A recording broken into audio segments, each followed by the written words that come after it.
सुबह की पहली किरण के साथ जब मोहन अपने खेत पहुंचा तो उसकी आंखें फटी की फटी रह गईं। जहां कल तक धूल उड़ती थी, आज वहां घुटनों तक ऊंची हरी भरी फसल लहलहा रही थी। बड़े बड़े चमकदार आलू और मोतियों जैसे मटर के दाने। तभी वहां से काला गुजरा। काला हैरानी और चिढ़ के साथ, अरे मोहन, ये क्या तमाशा है? कल शाम तक तो यहाँ मिट्टी उड़ रही थी और आज एक ही रात में इतनी बड़ी फसल। कौन सा गड़ा हुआ खजाना हाथ लग गया तेरे? या कहीं शहर से कोई चोरी का माल लाकर यहाँ गाड़ दिया है? नहीं काला भाई, ये ना कोई चोरी है और ना कोई तमाशा। ये तो ऊपर वाले की मेहरबानी है। कल एक घायल चिड़िया की मदद की थी, बस उसी की दुआओं ने हजी रंग दिखाया है। देख भाई, कितने सुंदर आलू और मटर है। तू भी थोड़े घर ले जा। दुआएं? चिड़िया मुझे बेवकूफ समझता है। ये जरूर कोई काला जादू है। जोर से, मुझे तेरे खैरात की जरूरत नहीं है मोहन। याद रख, जो रातों रात उगता है वो रातों रात ढल भी जाता है। काला के मन में शांति नहीं थी। वो जानना चाहता था कि मोहन को ये सब मिला कैसे।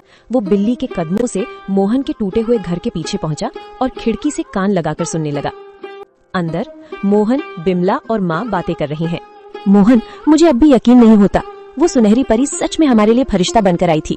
उसने कहा था ना कि जब तक दिल साफ रहेगा ये फसल बढ़ती रहेगी। हाँ बिमला, उसने उसी बरगद के पेड़ के पास दर्शन दिए थे जहाँ से मैं रोते हुए लौट रहा था। वो दिव्य प्रकाश, वो ममता भरी आंखें, मैं कभी नहीं भूल सकता। काला भाई को शक हो रहा था, पर उसे कैसे समझाऊं कि ये सब दया का फल है। काला खिड़की के बाहर बुदबुदाते हुए, अच्छा तो ये बात है। बरगद का पेड़, परी और सुनहरी पोटली। अगर उस भीख मंगे मोहन को परी मिल सकती है तो मैं तो उससे कहीं ज्यादा चालाक हूँ।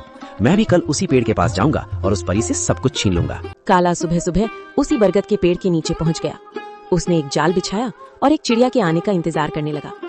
उसने सोचा कि वो किसी चिड़िया को घायल करेगा और फिर उसकी मदद का नाटक करेगा। कहाँ है वो परी? ओ चिड़िया, बाहर निकल। देख, मैं तेरे लिए कितने दाने लाया हूँ। बस एक बार मेरे सामने आ जा और मुझे वो मखमली पोटली दे दे। मुझे आलू मटर नहीं, मुझे सोना चाहिए, चांदी चाहिए। मैं उस मोहन से बड़ा आदमी बनना चाहता हूँ। काला घंटों चिल्लाता रहा। कभी रोने का नाटक करता तो कभी लालच में पेड़ की टहनियां हिलाता, लेकिन वहाँ सन्नाटा छाया रहा। अचानक एक तेज ठंडी हवा चली और एक आकाशवाणी हुई। काला, प्रार्थना हृदय से की जाती है, लालच से नहीं।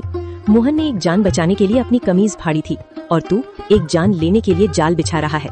जा, तुझे कुछ नहीं मिलेगा क्योंकि तेरा मन ईर्ष्या की राख से भरा है। लालच की फसल कभी मीठी नहीं होती। नहीं, ये नाइंसाफी है। उस गरीब को सब कुछ और मुझे कुछ नहीं। अगर मुझे नहीं मिला तो मैं मोहन का भी कुछ नहीं रहने दूंगा। मैं आज रात उसके खेत को शमशान बना दूंगा। मोहन ने पहली फसल घर लाई। बिमला ने जब आलू और मटर की सब्जी बनाई तो उसकी खुशबू पूरे गांव में फैल गई। बीमार माँ ने जैसे ही एक निवाला खाया, उनके चेहरे पर रौनक आ गई। पिताजी, ये आलू तो बहुत मीठे हैं। क्या ये सचमुच हमारे खेत के हैं? अब मुझे स्कूल जाने के लिए नया बस्ता मिलेगा ना? हाँ मेरे बच्चे, अब हम कभी भूखे नहीं सोएंगे। बिमला देखो, भगवान ने सुन ली। आज माँ की आंखों में चमक देखी? ये उन जादुई बीजों का ही प्रताप है। बिमला आंखों में आंसू भरकर, मैं तो डर गई थी मोहन। मुझे लगा था कि गरीबी हमारी पहचान बन गई है, लेकिन आज पहली बार लग रहा है कि हमारे घर में भी लक्ष्मी ने कदम रखा है। पर मुझे उस काला से डर लगता है। उसकी नजरें हमारे खेत पर जमी है।